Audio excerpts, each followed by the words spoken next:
स्वागत है आपका। आप देख रहे हैं इंडिया न्यूज हरियाणा। मैं हूं आपके साथ प्रीति सिंह। नजर डालते हैं फटाफट खबरों की ओर।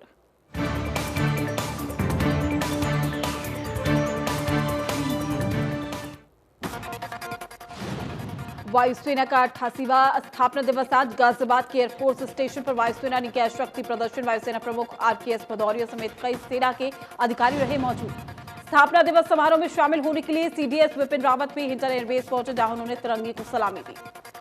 वायुसेना के स्थापना दिवस समारोह में थल सेना अध्यक्ष MS नरवणे ने भी शिरकत की, जहां उन्होंने परेड में शामिल होकर तिरंगे को सलामी दी।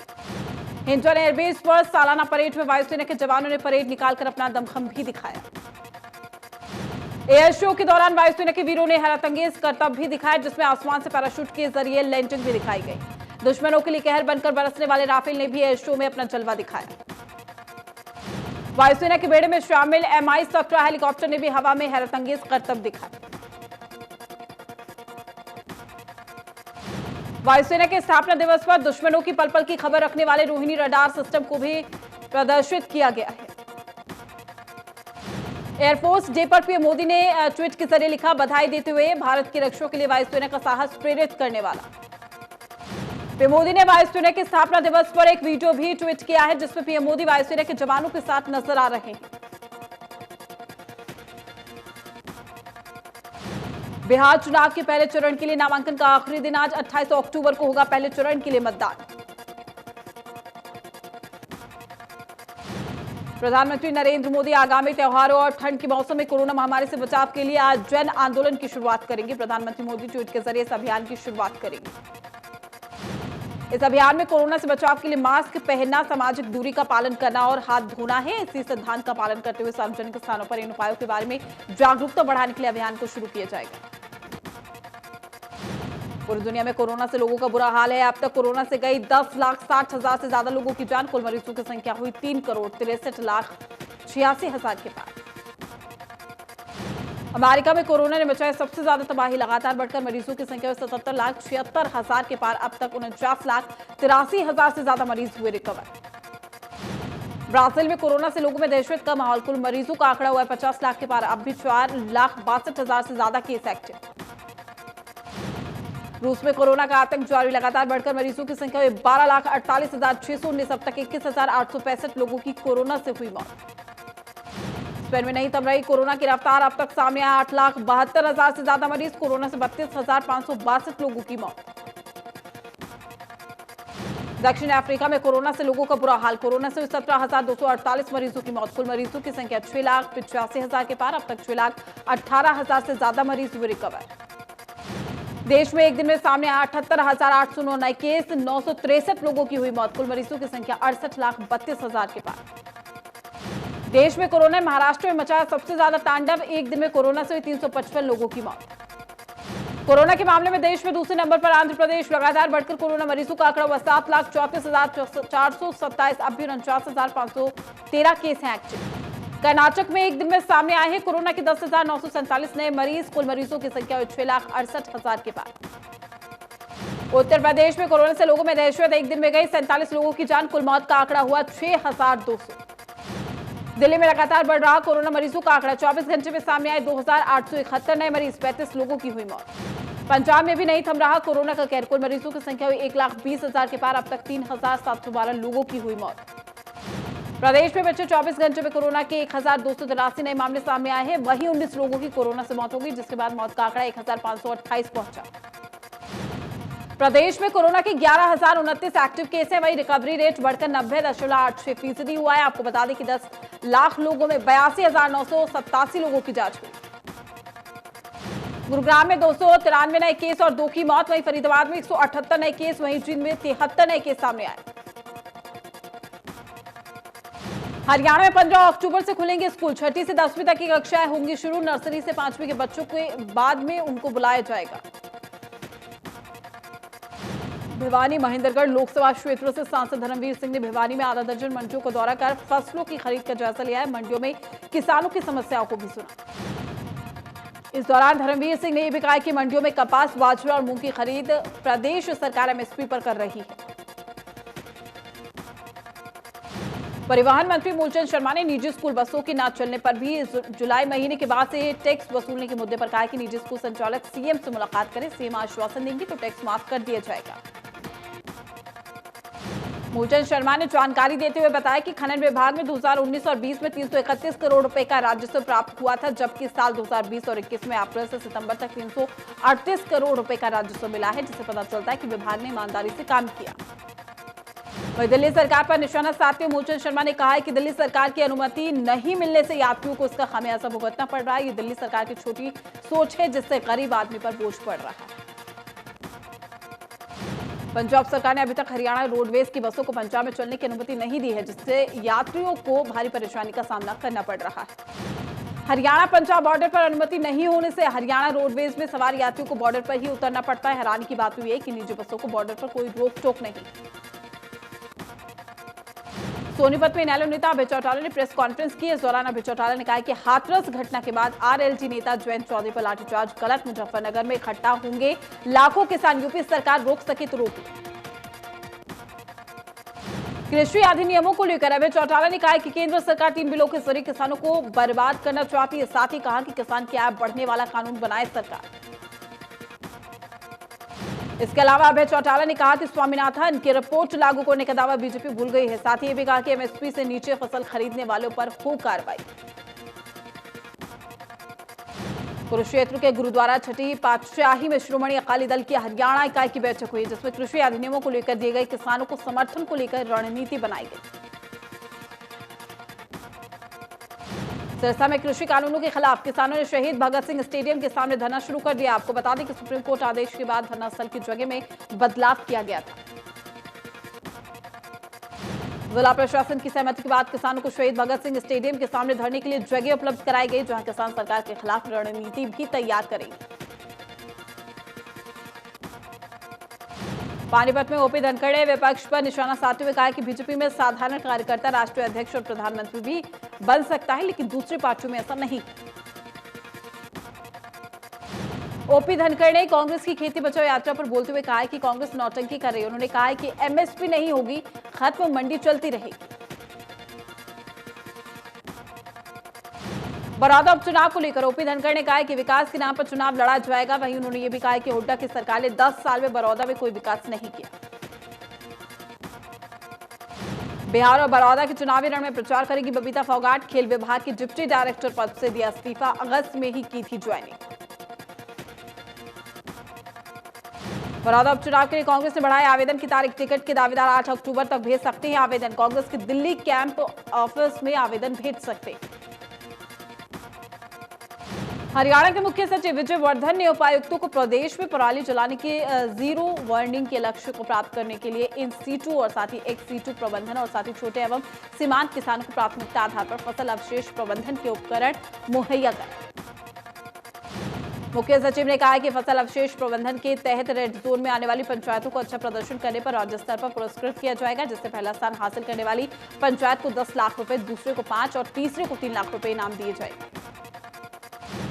मुख्य सचिव ने उपायुक्तों को निर्देश भी दिए कि जिले में फसल अवशेष प्रबंधन की मशीनरी की आपूर्ति कस्टम हायरिंग केंद्रों और विशेषकर छोटे और सीमांत किसानों को 70% मशीनरी का आवंटन सुनिश्चित करें। हरियाणा के राजस्व एवं आपदा प्रबंधन और चकबंदी विभाग के अतिरिक्त मुख्य सचिव संजीव कौशल ने जमीनों की रजिस्ट्री से संबंधित विभागों के उच्च अधिकारियों की बैठक भी की है। उसकी अध्यक्षता की बैठक में अतिरिक्त मुख्य सचिव संजीव कौशल को जानकारी दी गई कि राज्य की 87 शहरी नगर निकायों में 84 में प्रॉपर्टी आईडी बना दी गई। भवानीखेड़ा अनाज मंडी में किसानों को फसलों की समय पर खरीद नहीं होने से परेशानी का हर रोज सामना करना पड़ रहा है। हरियाणा बिना पर्यावरण क्लियरेंस के चल रहे डिहाइड प्लांट्स पर भी प्रशासन ने कड़ी कार्रवाई की है। इस कड़ी में यमुनानगर में भी राज्य प्रदूषण नियंत्रण बोर्ड के 7 फॉर्मल डिहाइड्स प्लांट्स को सील किया गया। सील किए गए 7 यूनिट में से 2 यूनिट सील तोड़कर चल रहे थे और इन सभी यूनिट्स के खिलाफ कुरुक्षेत्र की पर्यावरण कोर्ट में केस भी दायर किया गया है और जुर्माना भी लगाया गया। रेवाड़ी जिले में क्लस्टर स्तर पर mobile food testing laboratory lab van की शुरुआत की गई है, जो जिले में 29 अक्टूबर तक रहेगी। कोई भी नागरिक इस मोबाइल लैब से अपने खाद्य पदार्थों का सैंपल जांच करा सकता है। प्रत्येक सैंपल की जांच के लिए नागरिक को 20 रुपए जांच रिपोर्ट के लिए देने होंगे। ये टीम खाद्य पदार्थों की गुणवत्ता के संबंध में आम नागरिकों, थोक विक्रेता और दुकानदारों को जागरूक करने के साथ साथ आमजन की खाने की आदतों और साथ ही खाद्य पदार्थ को किस प्रकार संरक्षित किया जा सकता है। कुरुक्षेत्र की शाहबाद नगर पालिका में अवैध पार्किंग बनने से लोगों को भारी परेशानी का सामना करना पड़ रहा है। इन पार्किंग में लोग गाड़ियां खड़ी कर देते हैं और कई दिनों तक गाड़ी नहीं हटाते। अवैध पार्किंग पर संज्ञान लेते हुए नगर पालिका उप प्रधान गुलशन कवात्रा ने यह भी कहा कि अवैध पार्किंग करने वाले लोगों को पहले चेतावनी दी जाएगी, उसके बाद कड़ी कार्रवाई की जाएगी। मेवात में डिजिटल इंडिया कार्यक्रम तेजी से फैल रहा है। डिजिटल इंडिया अभियान के तहत मेवात के गांव में भी फ्री इंटरनेट सेवा मुहैया कराई जाएगी। इसके लिए जिला उपायुक्त ने बताया कि गांव में इंटरनेट के लिए भारत नेट सुविधा दी जा रही है। जिला उपायुक्त ने बताया कि गांव में अस्पताल, डिस्पेंसरी, सचिवालय समेत दूसरी जगहों पर ऑप्टिकल फाइबर केबल के जरिए हॉटस्पॉट बनाए गए, जहां वाईफाई के जरिए लोग फ्री इंटरनेट की सुविधा का लाभ उठा सकें। केथल के मंटोर गांव में एक घर से गैस का रिसाव होने से भीषण आग लगी। यह बताया जा रहा है कि घरेलू सिलेंडर से गैस का रिसाव होने से हादसा हुआ। घर में आग लगने से घर में रखा सारा सामान जलकर खाक हो गया। वहीं परिवार के 8 लोगों ने बड़ी मुश्किल से अपनी जान बचाई। पलवल में कोविड-19 के चलते शहर को सैनिटाइज कर रहे दमकल विभाग कर्मचारी को जान से मारने की धमकी देने का मामला भी सामने आया है। कैंप थाना पुलिस ने विभागीय अधिकारी की शिकायत पर 3 अज्ञात लोगों के खिलाफ मामला दर्ज कर आगे की कार्रवाई शुरू कर दी गई है। वहीं इस घटना के बाद कर्मचारियों में काफी रोष है। कर्मचारियों ने मांग की है कि जल्द से जल्द सभी आरोपियों को गिरफ्तार किया जाए। पलवल में स्वास्थ्य विभाग की टीम ने भी किटवाड़ी रोड पर स्थित एक मिठाई की दुकान पर छापा मारकर मिल्क केक और बर्फी के सैंपल भरे। आपको बता दें कि उत्तर प्रदेश से सटा होने के चलते पलवल जिले में नकली खोया और दूध से बने उत्पादन की सप्लाई जोरों पर की जाती है। फरीदाबाद में सौतेले पिता की हैवानियत सामने आई। दरअसल सौतेले पिता ने 5 साल के बच्चे को बीड़ी से जला और उसके बाद बेल्ट से उसकी पिटाई भी कर दी। इसमें बच्चे की मां भी शामिल थी। बच्ची के नाना को जब इसकी सूचना मिली तो उसने पुलिस से शिकायत भी कर दी, जिसके बाद पुलिस ने केस दर्ज कर मां बाप को गिरफ्तार भी कर लिया है। वहीं बच्चे को अस्पताल में भर्ती कराया गया। मामला बल्लभगढ़ के आदर्श नगर थाने का। ये परिवार सुभाष नगर इलाके में रहता है। पति-पत्नी दोनों की ही दूसरी शादी हुई है। महिला ने 5 साल के बच्चे को अपने पास रखा हुआ था, लेकिन उसे प्रताड़ित कर रही थी। महेंद्रगढ़ स्थित थाने को गांव पाली में अस्थायी रूप से शिफ्ट करने के फैसले के खिलाफ विभिन्न गांव के लोगों ने विरोध भी जाहिर किया। तहसीलदार के माध्यम से एक प्रतिनिधिमंडल ने ज्ञापन सौंपकर उनके गांव को होने वाली असुविधाओं के बारे में अवगत भी कराया। धान खरीद को लेकर किसानों की समस्याएं कम होने का नाम नहीं ले रही है। खरीद एजेंसी हैफेड के कर्मचारियों ने ना आने के चलते टोहाना फतेहाबाद रोड को जाम भी कर दिया। जाम के चलते आमजन को समस्या का सामना करना पड़ा। जाम की सूचना पाकर थाना शहर प्रभारी सुरेंद्र मौके पर आए और किसानों को समझाने का प्रयास भी किया।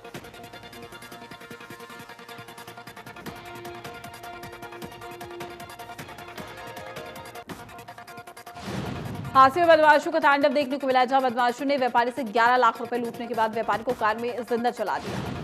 व्यापारी डाटा गांव का रहने वाला है और घटना से पहले व्यापारी रामहेर ने घर पर ही बात की। गुलाचीका में पुलिस का नशा रोको अभियान जारी है। इस अभियान के तहत एंटी नार्कोटिक सेल ने 4 नशा तस्करों को दबोचा। पुलिस के मुताबिक पुलिस ने हरियाणा पंजाब बॉर्डर पर नशा तस्करों पर लगाम लगाने के लिए 6 नाके लगाए। बहादुरगढ़ में लोगों के घरों के ऊपर से गुजर रही हाई टेंशन लाइनें जल्द हटने वाली। अफसर जिला उपायुक्त की मंजूरी बाकी है। लाइन पर क्षेत्र के 6 फीडरों से हाई टेंशन लाइन हटाने का खर्च 1,91,19,310।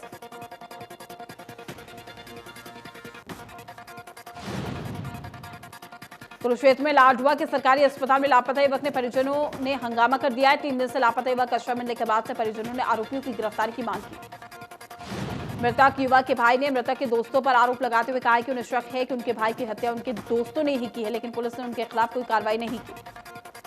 फरीदाबाद की संजय कॉलोनी में स्वास्थ्य विभाग ने अवैध गर्भपात केंद्र का भंडाफोड़ भी किया है। जानकारी के मुताबिक एक घर में अवैध रूप से गर्भपात करवाया जा रहा था। स्वास्थ्य विभाग को इस अवैध गर्भपात केंद्र के बारे में सूचना मिल रही थी, जिस पर कार्रवाई करते हुए स्वास्थ्य विभाग ने नकली ग्राहक बनकर भेजा, जहां 7,000 रुपए में गर्भपात का सौदा हुआ। पानीपत उपायुक्त धर्मेंद्र सिंह ने धान खरीद में भेदभाव की शिकायत मिलने पर समाला खान आज मंडी का निरीक्षण भी किया। मार्केट कमेटी के किसान सचिव आड़तियों से धान की खरीद के बारे में पूछताछ की गई। राजस्थान के सवे माधोपुर में मौजूद रणथंभौर नेशनल पार्क में बाघों की अटखेलियों के 2 वीडियो सोशल मीडिया पर जमकर वायरल हो रहे। पहले वीडियो में 2 बाघें अपने इलाके के लिए वर्चस्व की लड़ाई लड़ती हुई दिखाई दे रही है। वीडियो में लड़ाई करने वाली बाघी रणथंभौर नेशनल पार्क की सबसे मशहूर एरोहेड है, जिसका अपनी बेटी रिद्धि से इलाके को लेकर टकराव हुआ। वहीं दूसरा वीडियो रणथंभौर नेशनल पार्क के जोन नंबर 4 के मालिक तालाब के पास का बताया जा रहा है, जिसमें एक बाघ और मगरमच्छ शिकार को छीनने की कोशिश कर रहे हैं।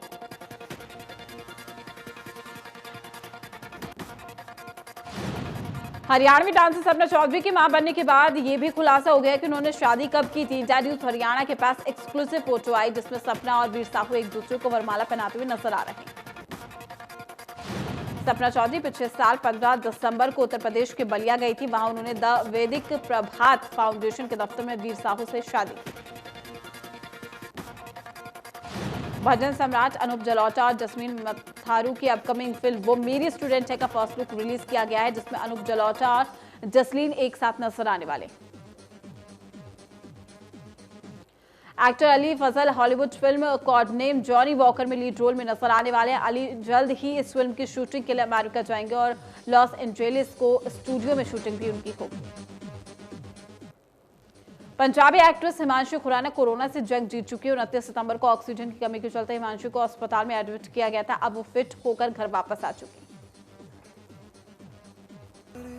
दिव्या खोसला कुमार और पर्ल पी पुरी का नया सॉन्ग तेरी आंखों में रिलीज हो गया। सॉन्ग को नेहा कक्कड़ और दर्शन रावल ने गाया है और मनन भारद्वाज ने कंपोज किया।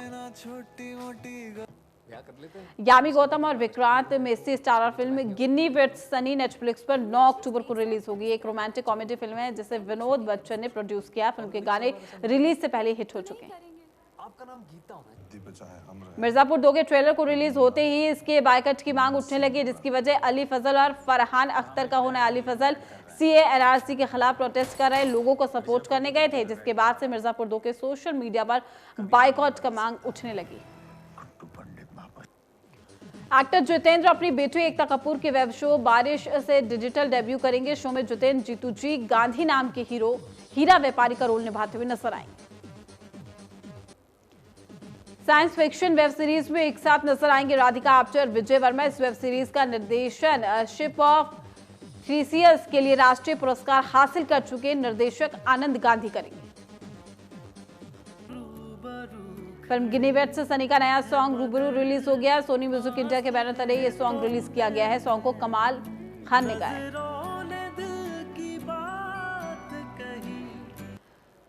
वहीं बॉलीवुड इंडस्ट्री में 25 साल का शानदार सफर पूरा कर लिया है। बॉबी ने एक सोशल मीडिया पर वीडियो शेयर किया है, जिसमें बॉबी के सफर को दिखाया गया है।